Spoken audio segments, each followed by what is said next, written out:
Hello, all of you beautiful people out there. It's Jenny Rosario de Casiano with Entertainment Buzz. Welcome back to the show and happy Friday, everyone. It's going to be a great weekend. We have an amazing guest this week, as we always do, but she's coming to us from New York. And before we introduce her, I just want to thank our sponsor for today's episode, which is Millionaire Hair Salon in Winter Garden, Florida. They are a full-service beauty salon offering great services at affordable prices. Go check them out. You will not be disappointed.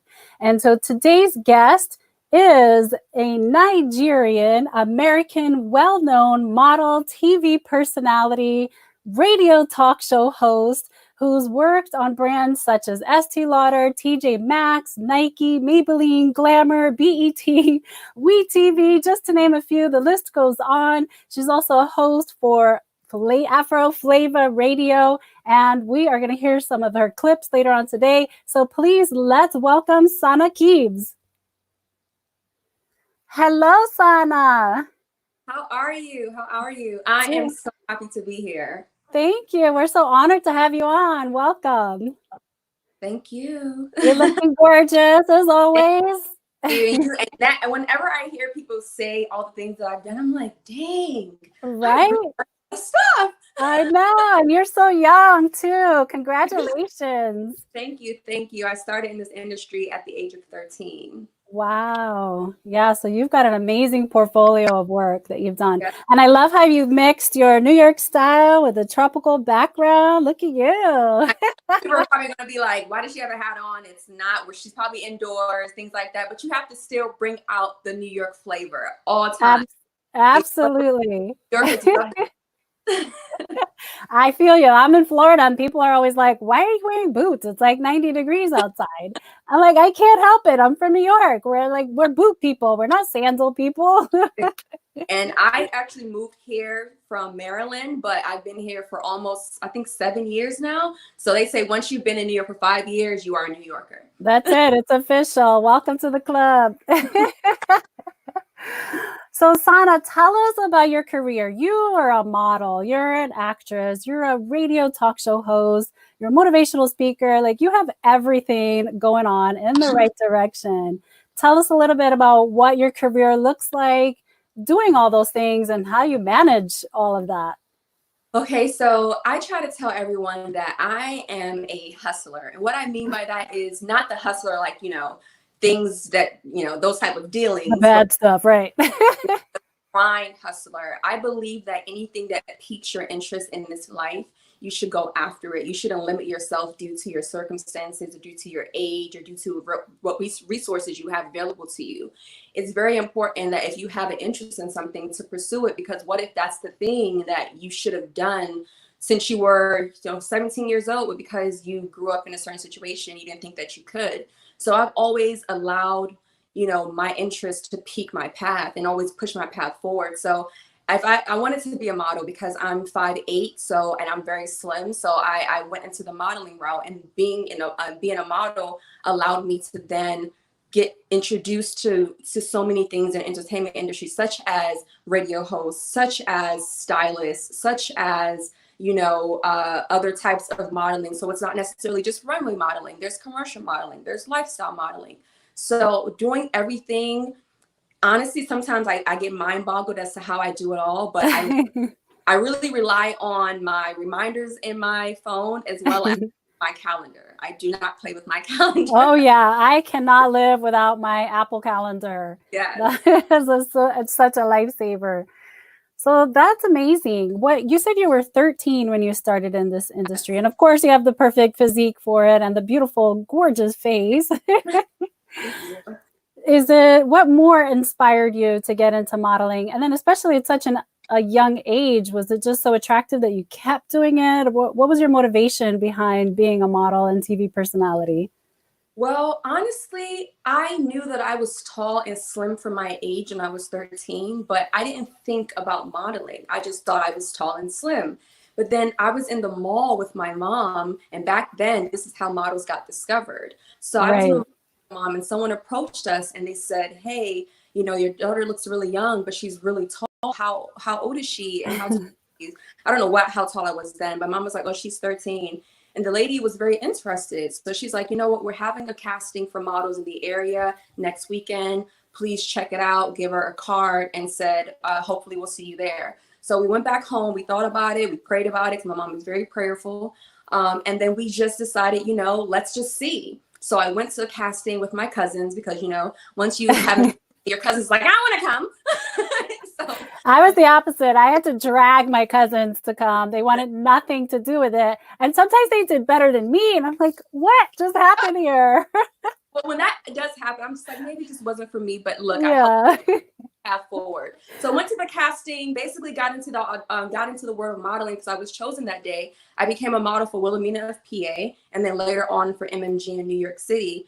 But what motivated me was just truly wanting to, I felt unattractive being so skinny and being so tall for my age because back then, you know, everyone was short, everyone was, you know, I felt weird. But then when this opportunity came that was like, hey, you actually look great for this industry. Yes. It really opened up my eyes to the possibilities. That's awesome. That's really awesome. You know, I always wanted to be a doctor. And so that's what my focus was on. But since I was a little girl, my mom would introduce me to people. My mom was a stylist. So I kind of always grew up in the industry in one way or another. Mm-hmm. But people would always say, your daughter's so cute. She needs to be in modeling. And hearing that year after year after year, so maybe they're onto something, you know? And so I kind of did it as a hobby. And lo and behold, it became a career for me as well. But it's so interesting how that happens. And then now as a model and an actor, it's so funny. Sometimes I feel like I need to be an agent because I go out and I want to scout people. Yeah. Because you get to recognize talent and you know who's good for what. I mean, down to their voices, facial expressions. Mm-hmm. And sometimes people think I'm crazy because I'm in Publix and I'm like, oh my gosh, you could be the next Earl Jones, you know? And they're like, oh, everybody says that. I'm like, no, but I have agents that can represent you. Like, I'm for real. I know some people.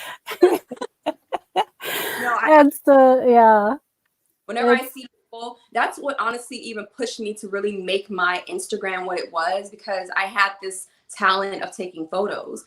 And so I started taking more and more photos on my Instagram, and people started asking me, how do you edit your pictures? How do you do certain poses? And so I started to actually learn more about social media, because I figured I'm giving people all of this free information. Let me see what the actual business is behind it. So I did some research. I took a lot of online classes. I became certified in social media marketing. And so now I manage about 7 client social media pages. Oh, wow. All that information growing up about how to pose, the perfect lighting, how to make sure your physique looks shorter if you need it to look shorter, how to look taller, all of those things put into practice. And then learning the business side of it, I started to learn graphic design and how to create a website and just all this stuff. Listen to that. We have brains and beauty here wrapped into one. I've looked at a lot of your stuff online and it's just amazing. I was talking to one of our show producers and I was saying, man, I wonder where the line is. How much did Sana do herself? How much did somebody else do? Because this is all done so well. Congratulations to you. And we definitely need to talk more about that. And just for the record, I did everything myself. Did? Wow. Yeah. Go for you. Go girl. Kudos to you. You did an amazing job. So are you taking a lot of your own photos? Yes. So nice. My husband helps me sometimes, but what I usually do is I set up 2 lights. Okay. And face me. And then I will put a tripod with a camera, whether it be my phone camera, whether it be my actual DSLR. Mm-hmm. And then I have a remote. So for all those people who are like, how do you take your own picture? Go get a remote for your type of camera. And your whole entire life and your content online. Nice. Do you ever just set the timer on the camera? I used to. This is stressful, right? To run back and forth. But then I was like, I'm sweating. Yeah, exactly. Then your hair gets all crazy. Yes, right. I love the pose that I saw in the camera before I went to go run to go pick it. When I came back, it's not looking the same. So I just invested in remotes, and they're like $10 on Amazon. Yeah. I have a setup. I haven't used it in a while, but that's a great idea, especially during this quarantine. You know, I've been telling my husband, we need to just pull out my cameras because I have a Canon and a Nikon. I'm like, we just need to go out and do our own photos because I'm pretty good at doing photography too. sometimes it's hard to do it of yourself, and the timers definitely just will wreck your photo. But I do think I have a remote, so I think it's time to pull it out and play with it. Thanks for the tip. I tell people all the time, if there's anything that you're trying to learn about social media, modeling, acting, google.com is your best friend. It is. It's so true.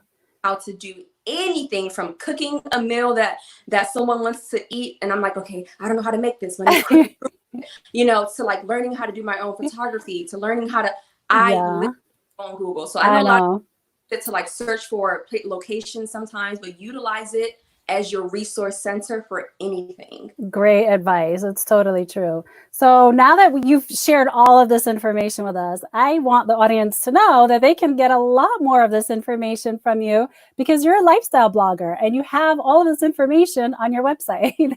Yes. So I started my website about 2 years ago because I started to learn so much more about social media. And I also learned that if those sites go away tomorrow and you don't have a place to send that audience, you can lose your platform. Right. So I was like, you know what? It's time for me to put my own site up. So I got my site up in about 3 days. I sat in a room with just water and snacks sometimes, and I literally created the website in 3 days.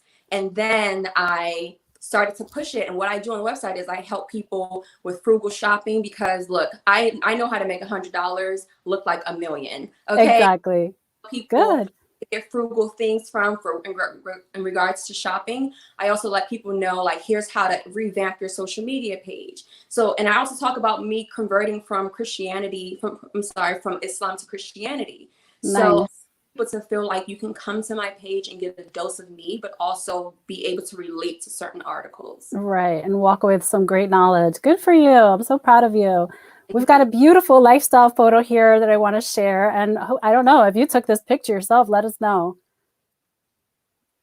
Oh, we've got multiple pictures there. Which one of these did you take of yourself? I have to say that these I did not take. Okay.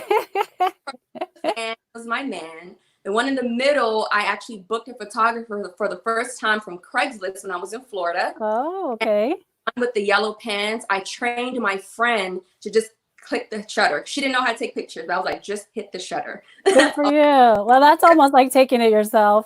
Like actually. And so I was like, I set up everything. Just hit the shutter a couple times. Nice. Well, those are amazing photos. We have a clip from your website. It's a girl chat video. So let's take a look at that. Okay. Get a little. Ruby Love. Oh. Right.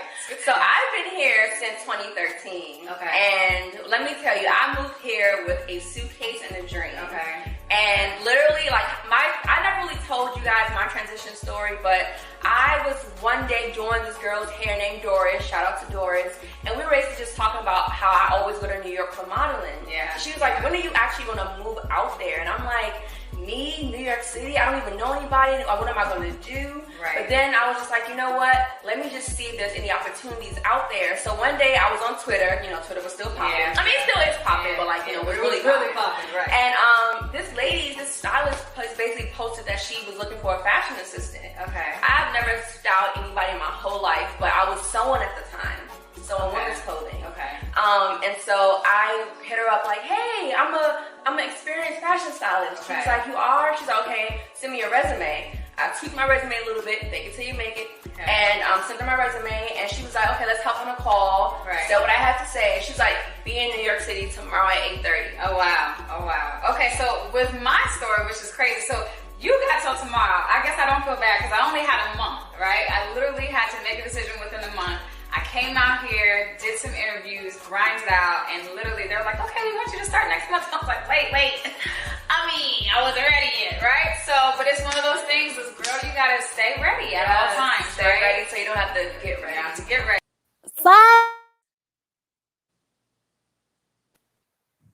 Can you say that? I love that story, how you were just like put on the spot and you just faked it till you made it. Yes. I love that. I mean, that's how this industry is. I mean, we a lot of the times are put like under the gun with with like really short notice, and you got to sink or swim, right?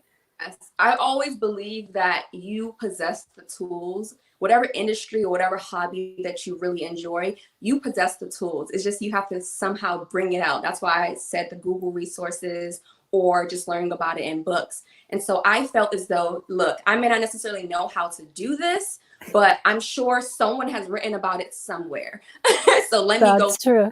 how to do certain things and revamp myself to be that. And I wouldn't necessarily say it's being pretentious with things like that, but I would just say that if you know that if you had the tools and you can actually do the job well, then fake it till you make it. There you go. I've had so many situations like that, and it's kind of fun, right? Like we live off of adrenaline in this business, Yeah. Which when you come down from it doesn't feel so great, but but it is definitely a very fun and exciting journey, I have to say. Yes. I know, and I got a lot of jobs like that, the way you did. Like they gave me a challenge and I had maybe 24 hours to complete it to get the job. And I was very competitive. So I'm like, okay, if I don't know the answer, yes, somebody's going to know the answer. So I would just get on my phone and say, do you know, do you know, do you know, do you know?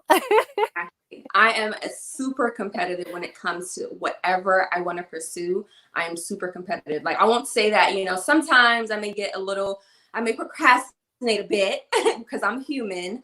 You're processing. You're not procrastinating. You're processing. You're Ah, creating your master plan.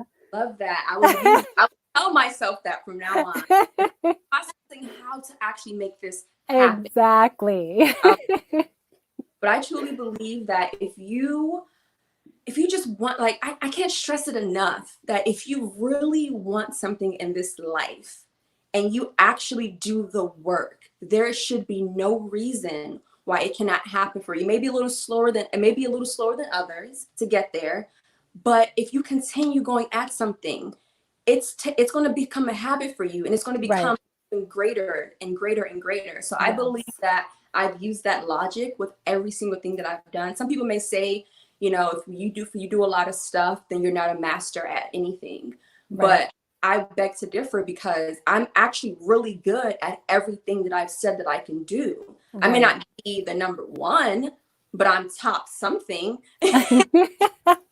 So that's my philosophy on and there are a lot of benefits to being that Jane of all trades because it does make you very creative. It allows you to think outside of the box.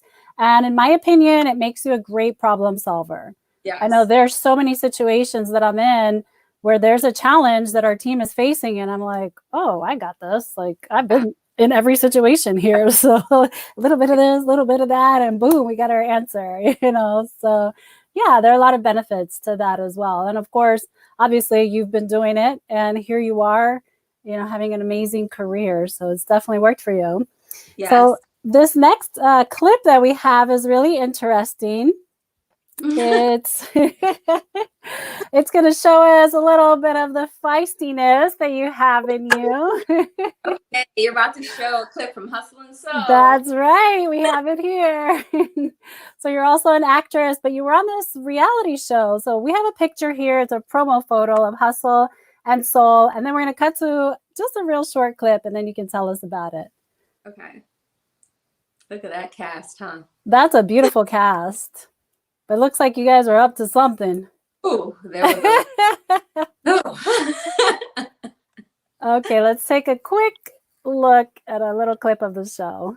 You're constantly telling me everything that he's done to hurt you. And then the moment that you get an opportunity to run back into his arms, you do it. You look up to a man that treats you like nothing, but you don't see that because you're too emotionally unstable. No. And the fact that you went right back into his arms crying. When I was crying, he must have felt some type of way. He was like, you know what, I love you. And he decided to hug me. We have a history. This man is playing all of us. Oh boy, that sounds like drama. You're too sweet. But at least you were giving her some good advice. So what was going on there? So everyone loved I feel like they were possessed by the chef of the restaurant.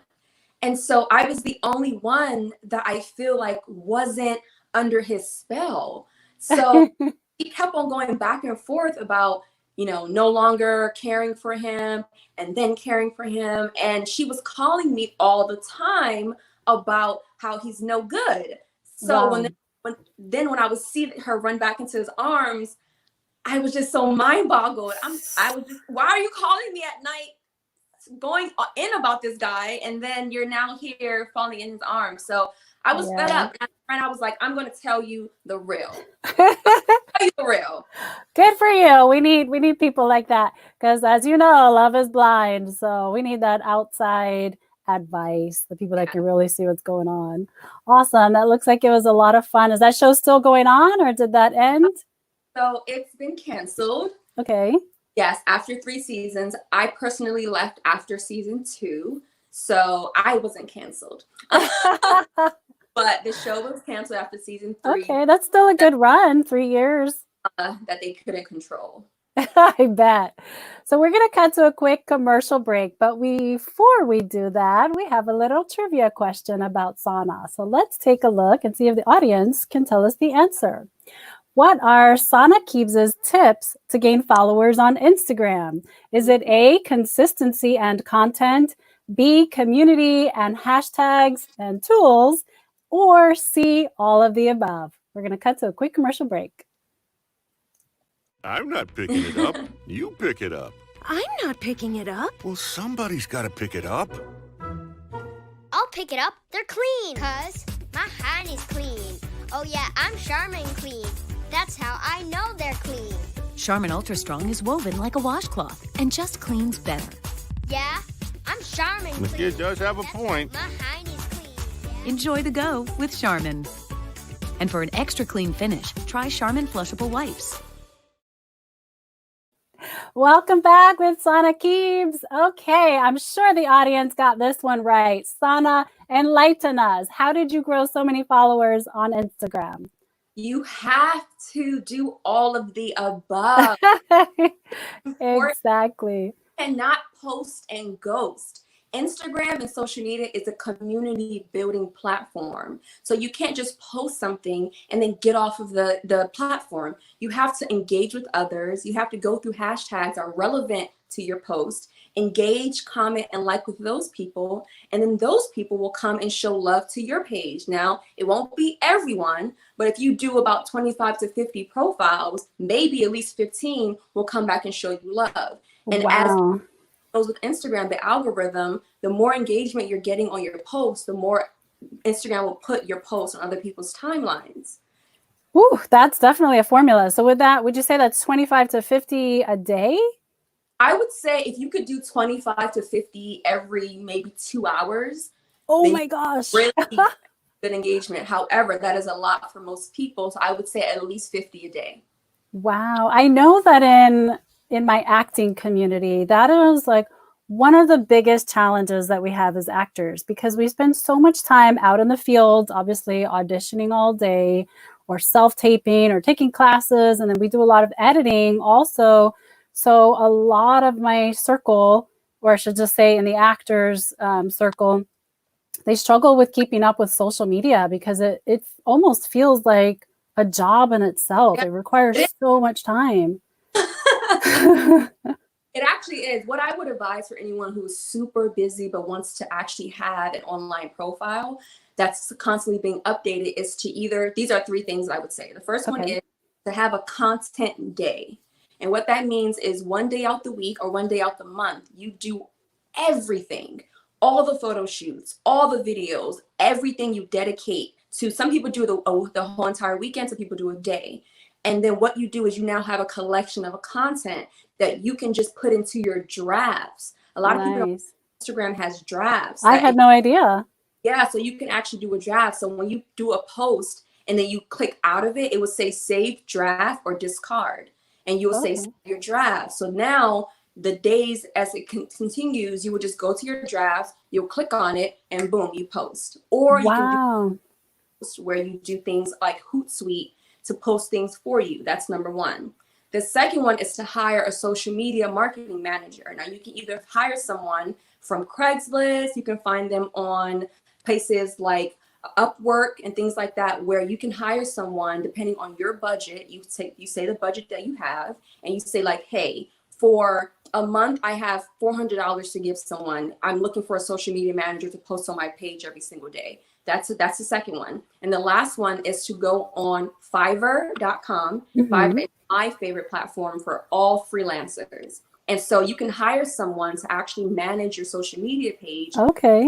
From $20 to $1,000 a month. But wow. Oh, those are great tips. Thank you so much.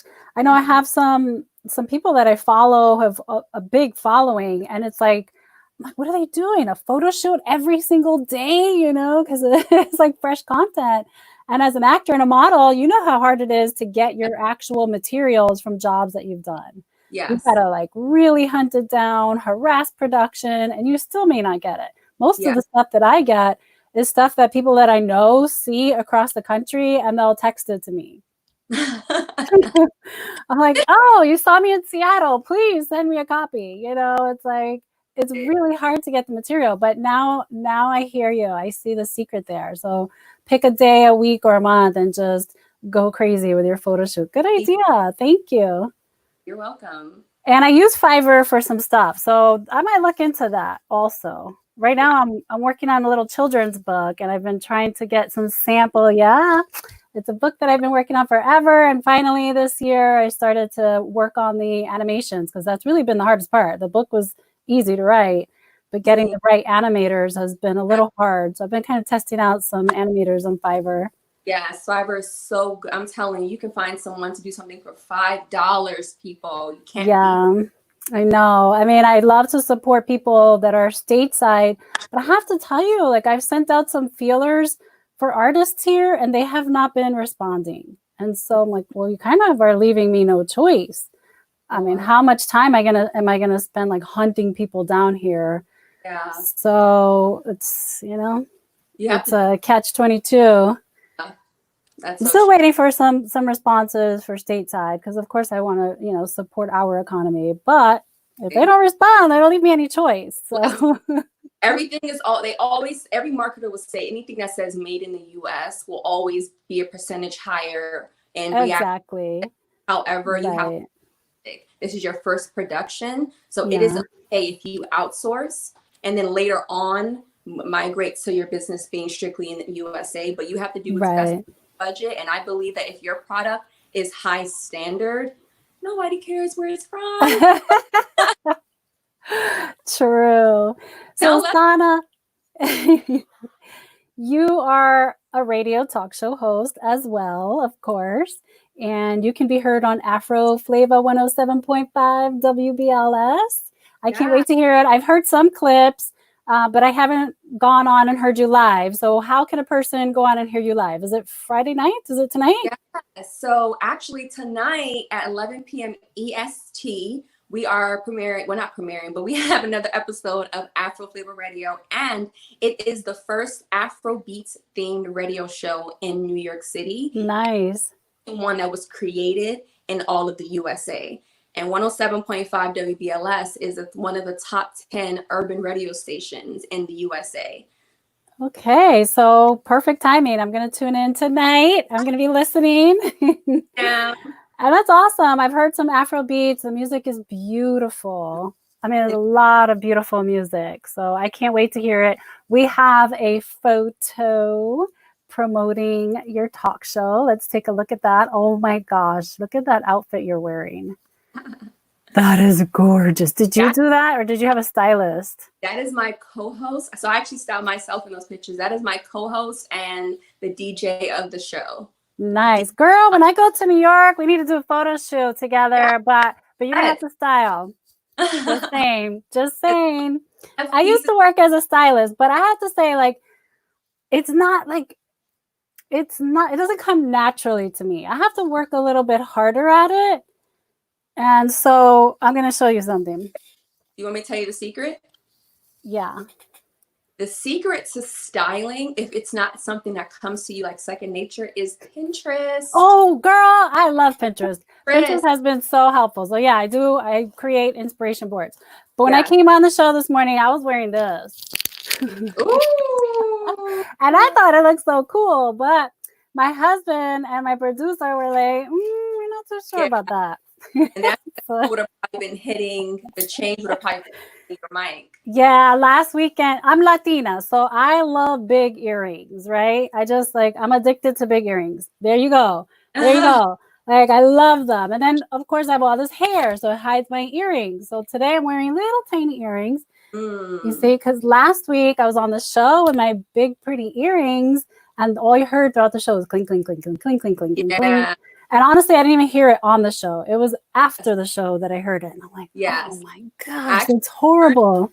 I actually learned that while doing reality TV, not recording something with a mic, not to have jewelry that is always. Yeah, and I know better. When I'm in my voiceover studio, I don't wear any jewelry. But, this is video, so you want to look good. And speaking of jewelry, I'm actually going to be launching my jewelry e-commerce store. Oh. So please be on the lookout for that. There have been no sales yet, so you probably don't have it on your list, but it's something that I thought of this week because I love costume jewelry and I also love silver. So I'm actually wearing pieces from the collection that I will be launching in July. Oh, congratulations. I can't wait. Oh my gosh, I'll be your biggest customer. I love jewelry. My niece, she's 5 years old. She was visiting me last weekend and she went up the stairs. She was kind of exploring around the house. And then a few minutes later, she came running down the stairs and she says, they call me Titi. She says, Titi, I found something amazing. And I'm like, what did you find? She says, I found a whole closet full of accessories. And I'm like, oh my gosh. Number one, that was a really big word for a 5-year-old. Okay. And number two, her reaction was so girly and cute. She was like, oh my gosh, she was in heaven. So of course she wanted to try on all my jewelry. So I can't wait. Awesome. Yeah. So we are going to take a peek of you in the radio studio. Now, I have to first ask you because I feel like African Queen was that song that really just resonated with a global audience. Why did you feel like you had to make that your first major solo single? Wow, the song just took off on its own, man. It was a full album, but that song just took off. It just went Usain Bolt on everything. It just it was just a desire to do a decent love song to celebrate the African woman. So I think based on the respect and the melody and everything, I think yeah, that's it. Yes. Now I have to tell a little bit of my background with that song. I remember being in my friend's room and her mom brought back a CD from Nigeria. And it was one of the first CDs that we honestly heard because we were so used to the reggae and that's all that we knew. And then she popped in this CD and I immediately was frozen when I heard African Queen coming through the speakers.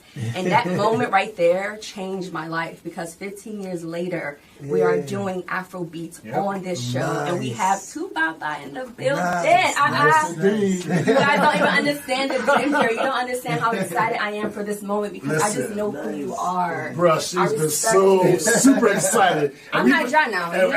Yes. So I'm super excited for what you're doing with your movement and the fact that you've been around for over 20 years just says how solid you are in this business. That was really nice, Sana. Thank you. That was really nice. I love watching people embrace their culture, and this seems to be such a great opportunity for you to do that. Yes. Afrobeats being played on the radio is something that I could have never imagined when growing up in America because, let's just be very honest, being African wasn't cool back then. So to now hear my music from my culture on the radio, it's mind-boggling to me. And then now to be on a show pushing that agenda and pushing that music, sometimes it's like a dream come true. So I'm so grateful for the platform. Very nice. That's excellent. I'm so happy for that opportunity. So with your spot on this show, obviously you're promoting your culture and it's like one of the first of its kind in New York, which is so amazing to be a part of something so groundbreaking. What are your goals with this show other than just getting it out there? What are you looking to achieve on the show?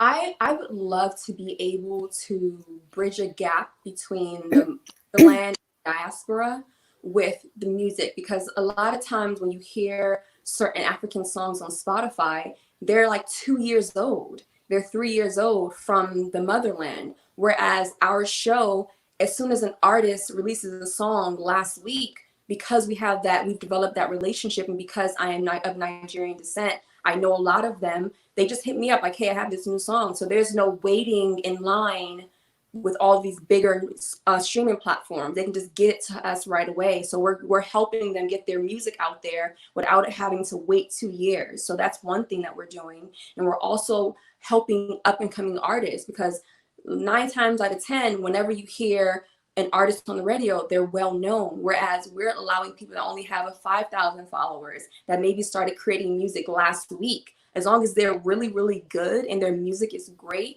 we don't mind giving them a platform. So we're allowing them to continue to follow that dream, because they're like, wow, I'm on the radio in New York City.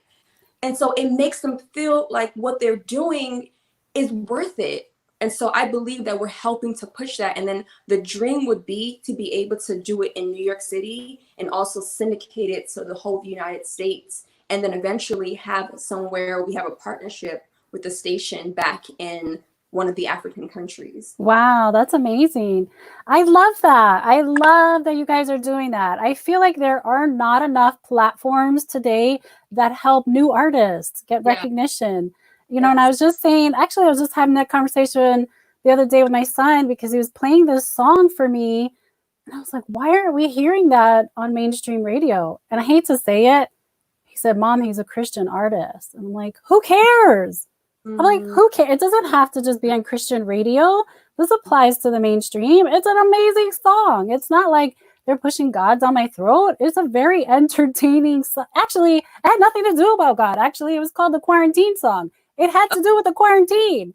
I'm like, he's not even talking about God. He's talking about human experiences over the last 3 months. And he got blocked from mainstream radio because he's a Christian artist. I'm like, that's such nonsense. We need to bring back the old school days where somebody like sends in their demo to the radio station. They've never been heard of. You know, the producers play it and they're like, wow, this is an amazing jam. We got to play this for the audience. And then you become like an overnight success, right? That's how it used to be. We need to bring that back. Thank you. And because of social media now, the likelihood of someone getting an audition or someone getting signed is no longer because you're just talented. The first thing they're going to ask you is, how many followers do you have? Yes. How many screens? I know. So it's people can have so much talent, but they don't have a huge following, and they may not discover if they don't go to American Idol. I know. Competition. They would not, because that sense of, you know, we can start you from scratch is gone. Now you have to come with your audience. Yeah, that's challenging, and it is preventing a lot of people from getting noticed. Even in the acting world, it's becoming a lot more like that. We see a lot of the notices coming out saying, okay, we only want to see actors with X plus amount of followers. It's like, really? Yeah. Wow. Yeah, that's tough. I noticed things were changing. It's for actors, it's for musicians, it's for models. When I started to see the people that were coming out in certain shows, for example, I would go to the person's page, for the show would tag them, and the person would have 20,000, 50,000, 100,000, close to a million. And so I'm thinking, where are the people that have 200 followers? Where are the people who have not even on Instagram? And so it sucked, because now it's like you have to show them, if you really want to get this role, or if you really want to get signed, you have to make sure that you have an audience that believes in you too. Right. That's fair, because if I'm working on my craft so much, I may not have the time, or I may not even want to go on social media and create a platform, because it's not easy to create a platform where 50,000 people are going to follow you unless you're doing something really viral. Yeah. Teaching me how to do something, or you're doing funny jokes, and everybody wants to be funny. Right. Or, you know, there are other people, like for me, for example, if I have to choose, like I usually post every day on Instagram, but I don't engage a whole lot. And I have done experiments to try to see my numbers grow. And it took a lot of work But then I noticed it was taken away from my family time and my personal time. And to me, it wasn't really worth it. And it's like, send me the audition. I'll do whatever you need me to do. But it was just too time consuming to work on the social media myself and my family, watching my family lose out on time with me. I'm like, no, this is definitely not a good trade-off for me. And I know that's the fact for a lot of actors. A lot of actors and models, they have families, they have children, and we're multi-dimensional people, so we don't necessarily have all that time to spend on social media, So we did provide some good options for us to look into. So options earlier. If you don't have the time, create a content window that you get everything that you want done, or have a page full of quotes. Quote pages still get a lot of attention. If you have great inspiring quotes on your page, if you don't have time to take pictures of yourself, go ahead and get a whole bunch of images on Google, and then go into an app like canva.com and create quotes with the background, all of these images that you've taken from offline, and throw them on your Instagram page and say how I'm feeling today. And just those two could help someone get more and more followers, and eventually post their face one day like, hey, I'm the person behind the page. Right.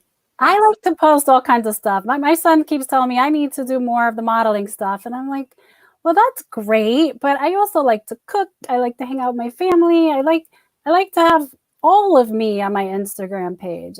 Maybe that's the wrong way of thinking, but I like when people don't just show me all their gorgeous modeling pictures, but they show me their real selves too. Yeah, to me, that's more entertaining. Yes. I want to ask you a question back to Afro Flava. When you have guests on the show, would you say that you take away something from everyone? Is it a learning experience for you too, from each person? When I interview these guests, I'm always soaking up what they're telling me, whether they're letting me know, because most of the artists that we interview are on ground. They're in Africa. So things that I may not necessarily know of or may have not heard of recently because I'm not actually there. Right. So I'm always learning that now Def Jam has Def Jam Africa. And now there's writers camps in Nigeria, whereas they weren't before. Universal Music Group is out there now. You learn so many of these things. And I hear the hunger and the passion in their music, because I feel like sometimes when you're speaking to an American celebrity, I have to watch my words with this. I don't want to say anything that's, disrespectful to anyone, but they may not necessarily have, when they get to a certain point, they might not necessarily have that hunger anymore where feel like they're just relaxed and just saying like whatever. Yeah. You're talking to these people from different parts of Africa to know that they're on New York City. They're so humble. They're so real about what it takes. And so hearing that motivates me to say, you know what, Sana, continue doing what you're doing. Continue doing what you have to do. Don't let it stop you. And so I would say that those are the things that I take from every single interview that I do. Nice. That's so interesting. I feel that way about this show. I meet so many interesting people, and I love to hear about everybody's journey.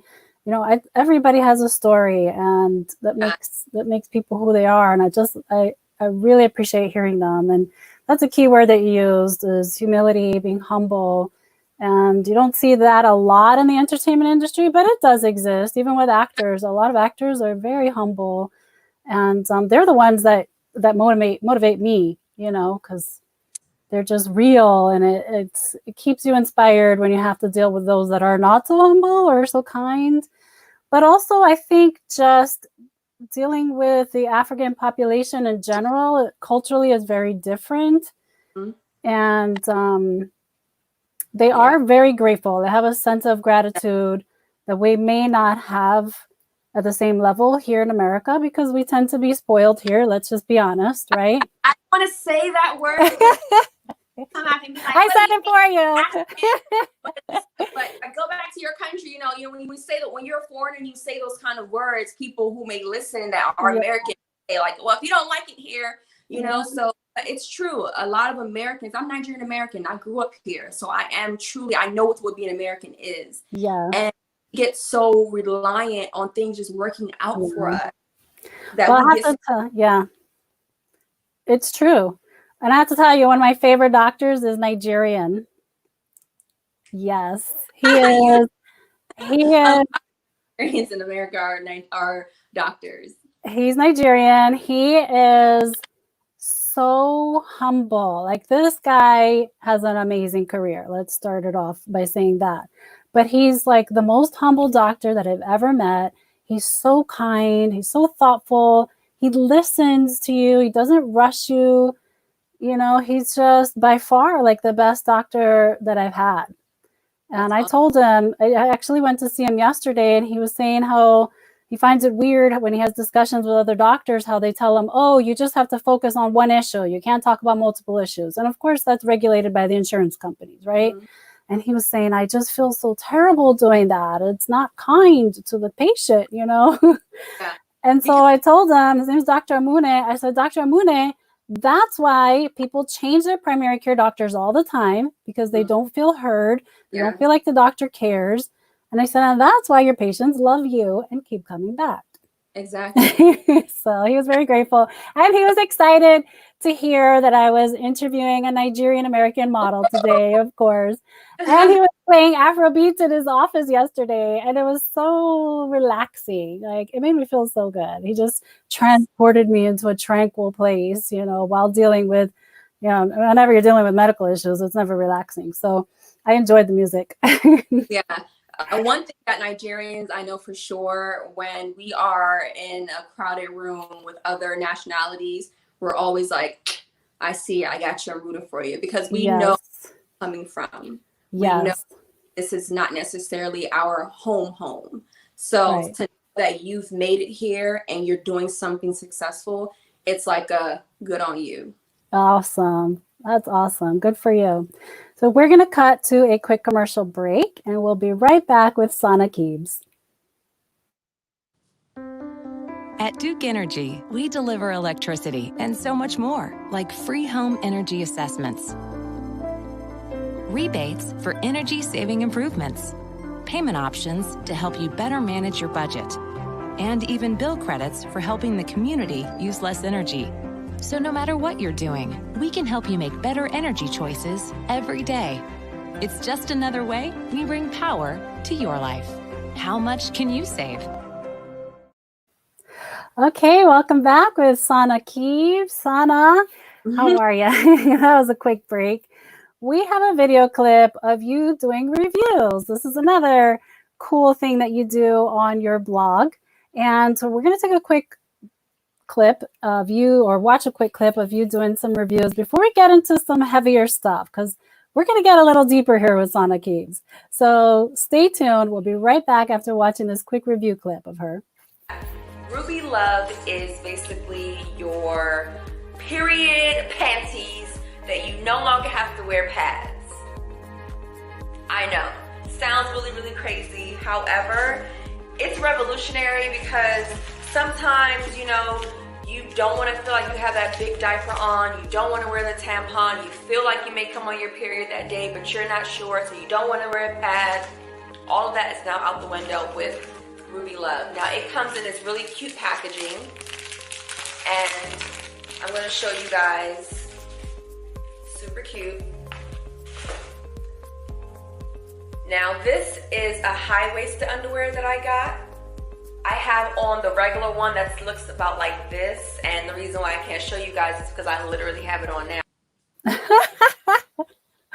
Wow, I never heard of those before. Those are cool. The panties? Yeah.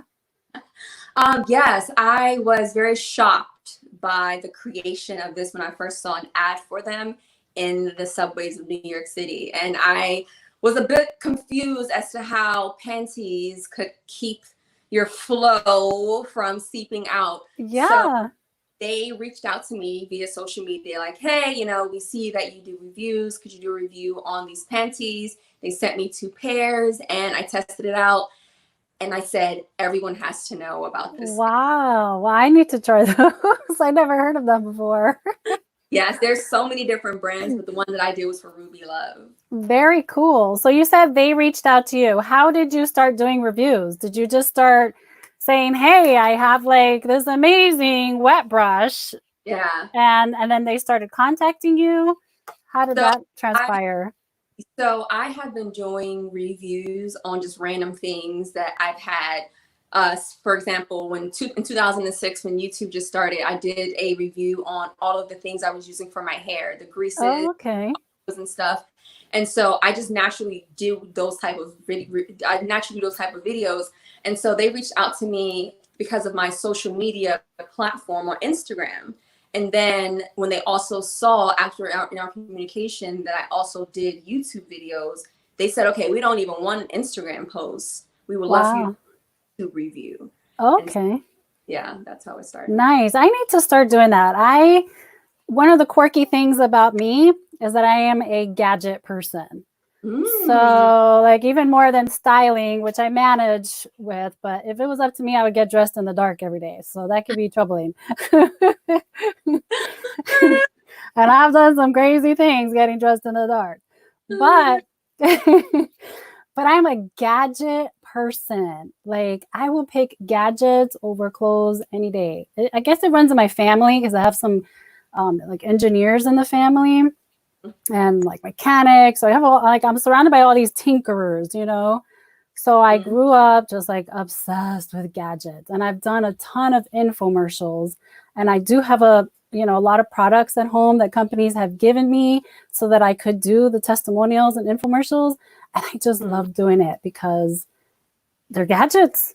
I just love things that function and make my life easier, you know? So if they send me a gadget and they're like, oh, hey, we need you to make a couple of recipes. And then I'll show up with like 10 different things prepared. And they're like, whoa, you went crazy there. I'm like, this thing does so many things, you know? I love a good gadget. If you give me a gadget that knows how to do what it's supposed to do. Yes. I consume it. I love it. I baby it. Yeah. My husband gets nervous. He's like, especially when we're going down like the as seen on TV aisle, he's like, don't look. Because I want everything. I'm like, oh my gosh, what if it works? Why not? I have a drawer next to my nightstand, just like, well, I have one in my closet, in my office too, but in my nightstand, oh my gosh, I have so many gadgets. And I use them. I actually use them. I actually have an in door, so I see you on that. Yeah. Okay, Sana. So we've talked about a lot of the lighthearted, inspiring stuff, and it's still very inspiring what we're about to embark on. But we're going to get a little deeper because, every road to success has challenges. And there's this image that I like to post, and it looks like static, like it goes up and down and up and down and up and down, right? And that is called the road to success. And so on your road to success, you've hit some really major bumps in life. Yes. And one of those, which is probably everybody's like biggest fear, is being homeless. And you did experience that, right? Yes. So can you tell us a little bit about that? How did that happen? What was that experience like? And how did you overcome that? So my mother, in the summer of '99, my mother became a single parent because my father just decided to move on. And that's some people's stories. Mm-hmm. So me and my 4 siblings, we continued staying in the home that we were staying in. But because my mother was used to being a housewife, we couldn't keep up with the demands of raising 5 children and then having to also take care of the home. And she didn't believe in, running to the government for help. And no, there's nothing wrong with that for anybody who has to do that. But being a foreigner, she didn't even know that was even an option back then, to be very honest. So we eventually couldn't keep up with the bills, and we were all too young to pitch in. So we were evicted from our 3-bedroom home. And then we didn't have anywhere to go. So we had to stay with a couple friends for a couple of days here and there. But let's be honest, not everyone wants to take in a whole entire family, maybe 1 person, 2 people, but we were a family of 5. So we had to eventually move into the mosque because, like I said earlier, that my family is Islam, but I'm Christian now. I converted. But we stay at the mosque because we were involved in the community. So we stayed at the local mosque for a couple maybe a couple months. And then we stayed with, you know, an uncle here and there. And it was troubling times because this was not the ideal situation. Like, this woman has 5 children that she is raising, and all from the same dad, for anyone who's wondering, from the same guy. And now she's in this country with these 5 kids by herself. So we were homeless for almost a year, and it was one of the worst times of my life, not knowing when to eat every day, sleeping on the floor. There were no beds, there were no couches, sleeping on the literal floor. And it was a hard time. There were times where I would cry myself to sleep. There were times where I would go to school wearing the same outfit, maybe 3 times that week, because I didn't have any other clothes, because when they evicted us, they threw everything out. So there was no like, oh, let's pack up all our bags and our boxes. No, it was literally like, throw us out. We picked up what we could from what they threw out in the garbage, and we had a friend help us put everything else in storage. But when you're a kid, you can't say, oh, Mom, drive me to the store to get a new outfit. No. So things that I had is what I had to use. And so it was a hard time. It was a hard time. There were sleepless nights. There were nights full of tears. There were nights that I went to sleep not even eating anything because there wasn't a lot of food. And I always felt in the back of my mind that my mother's working now, but my siblings may not have necessarily enough food. So I would sometimes give up my plate because I didn't want, you know, other people to go hungry. I have a very compassionate spirit.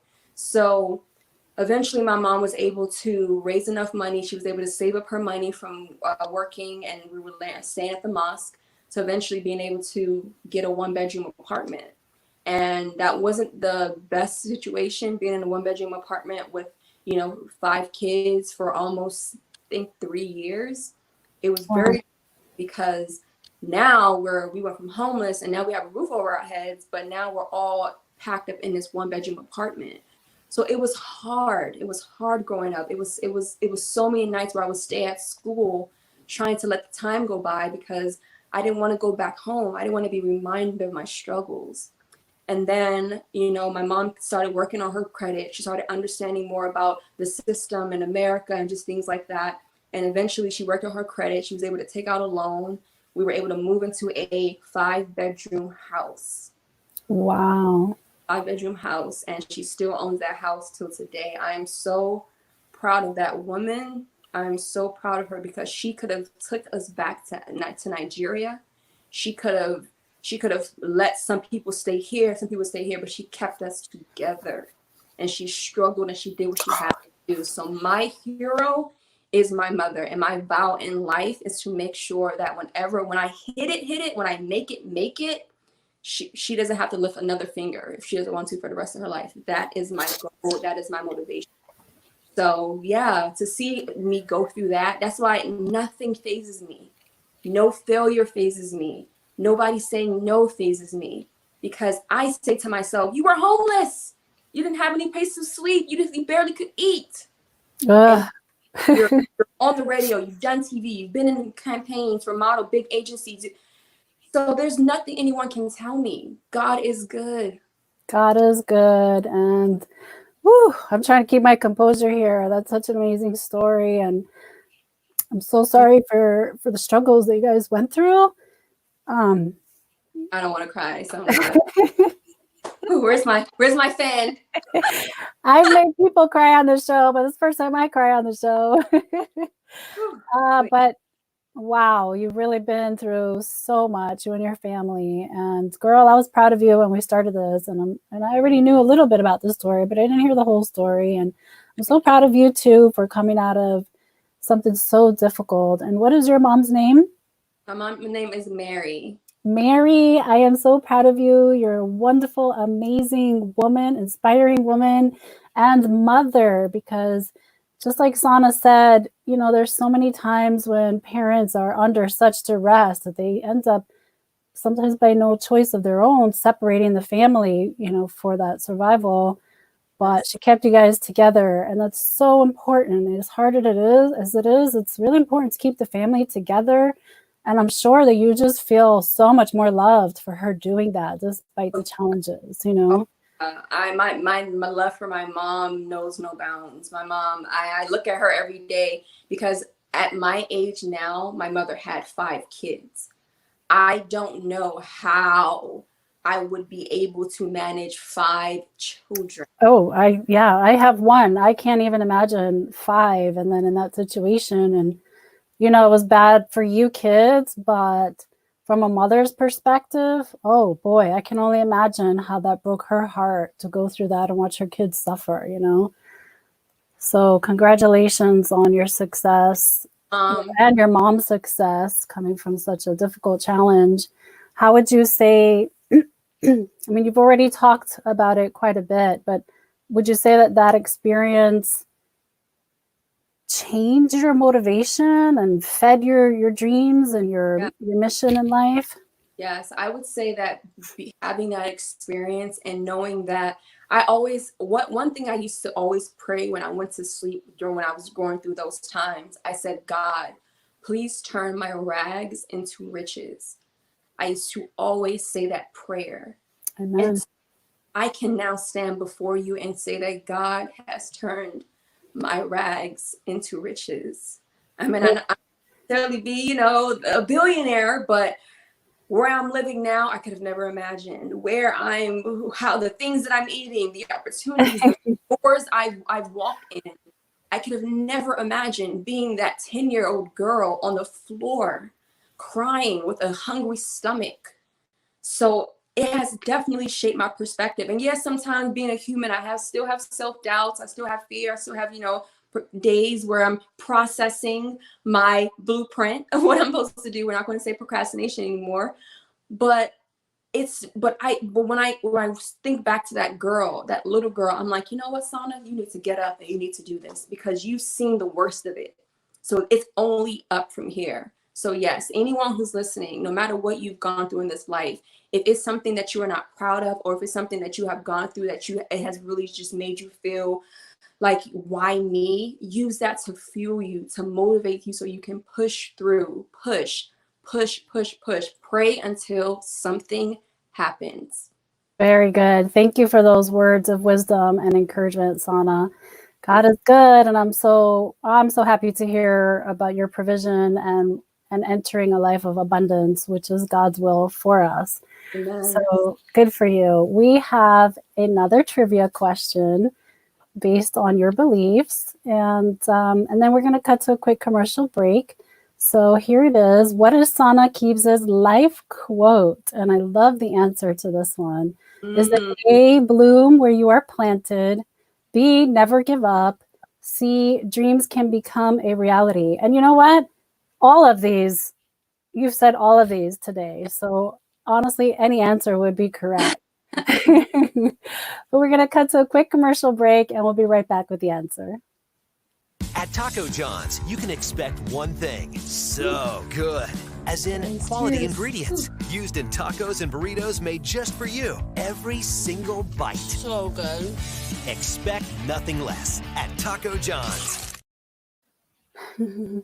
Welcome back. We've been speaking with Sana Kibz, and there she is, the beautiful inside and out Sana Kibz. And we were just asking what her life quote is. And Sana, let us know what the answer is. My life quote is A, bloom where you are planted. I love that. It is so beautiful.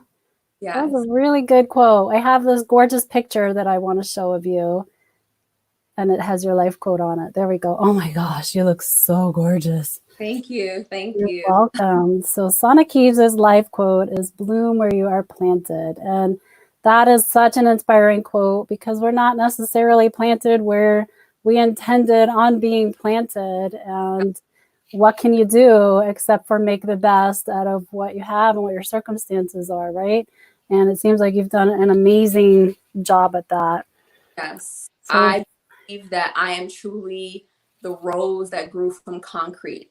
I was thrown into homelessness, into being in a one-bedroom apartment. I've seen so many different types of surroundings and elements and neighborhoods. And no matter what I was going through, I always remember my center core. And that center core was, you are going to be somebody.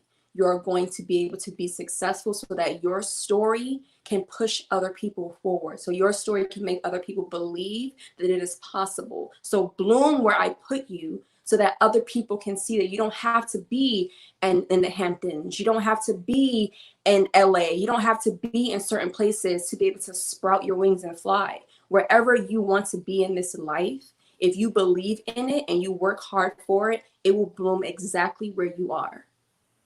Wow, we couldn't have ended this show any better. We had more stuff to talk about, but I think we covered everything that we were supposed to, and that was just the perfect ending. Thank you so much, Sana, for coming on the show and sharing all these wonderful words of wisdom from, really from business and the entertainment industry to just being a good human being. Thank you so much. It was such a pleasure. It was amazing. Thank you. Thank you. We wish you luck, and we'd love to hear about projects that are coming up. Let us know when your jewelry business launches. We'd love to promote that on our show. 5/15, so please support. Go to my website, sanakibz.com, for more information. Absolutely. Thank you so much. And I'll be listening up for you tonight on AfroFlavorRadio.com. Bye, Sana. We'll see you backstage. So just hang out and we'll talk to you in a few minutes, okay? Everyone, thank you so much for tuning in to Entertainment Buzz. That was radio talk show host, TV personality, and beautiful model, Sana Kibz. What a great guest we had today. And oh my goodness, I'm still trying to compose myself from that beautiful story that she was telling us about. So be sure to follow Sana Kibz online. You can find her on Instagram, YouTube, and of course on her website, sanakibz.com.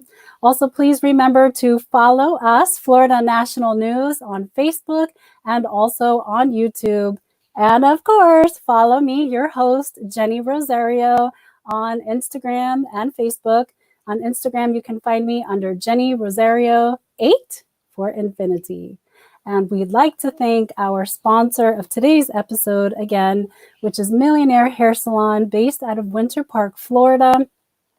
They're a full-service salon and spa offering an array of hair and spa services, including microblading, eyelash extensions, hair extensions. They're also your blonde specialists. And their website is millionairehairsalon.com. Thank you, ladies, over at Millionaire Hair Salon. Thank you for being our sponsor. And also thank you for doing great work. I go to them as well. So stay tuned to next week's programming here on Florida National News for